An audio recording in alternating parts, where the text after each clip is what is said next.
नाही, मतदान मी केलं आहे कारण नागपूरच्या ते विकासाकरता केलं आहे. 20 साल बेमिसाल जे काही आम्ही म्हणतो त्याच्याकरता हे मतदार आहे. आणि भाजपनी या 20 साल बेमिसाल करता जे काही काम या शहरात केलं त्याच्याकरता सर्व नागरिकांना माझी विनंती आहे, मोठ्या प्रमाणात मतदान केंद्रांवर जाऊन 4 बटणं दाबायच्या. थोडासा वेळ लागतो आहे, पण त्यांना हात जोडून विनंती करतो की आपल्या शहराकरता पुढचे 5 वर्ष अधिक महत्त्वाचे आहे, अधिक मोठं शहर होणार आहे. नितीनजींनी सांगितलं आहे, देवेंजींनी सांगितलं की पहिल्या 10 व्हायब्रंट शहरांमध्ये एशियातलं नागपूर येत आहे.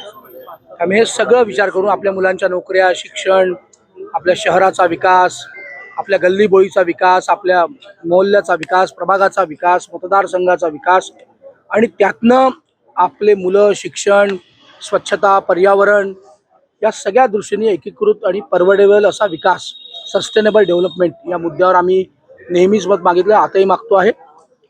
त्यामुळे माझी विनंती आहे नागपुरातल्या सर्व नागरिकांना, जनता जनार्दनांना, मायबाप जनतेला की त्यांनी मतदान केंद्रावर जाऊन मत केलंच पाहिजे, कारण तुमचा तो अधिकार आहे. आणि नंतर 5 वर्ष त्या अधिकारवाणीने आमच्या सगळ्यांकडनं काम करून घेतलं पाहिजे, एवढीच विनंती आपल्या माध्यमातून करतो आहे. आणि निश्चित या सगळ्या मी आज जे काही निवडणूक प्रभारी म्हणून मी काही फिरलो, बघितलं, आज सकाळपासून बाहेर आहे, निश्चित भाजप आपला मागचा रेकॉर्ड तोडेल असा मला विश्वास आहे. प्रवीणजी, प्रभाग 1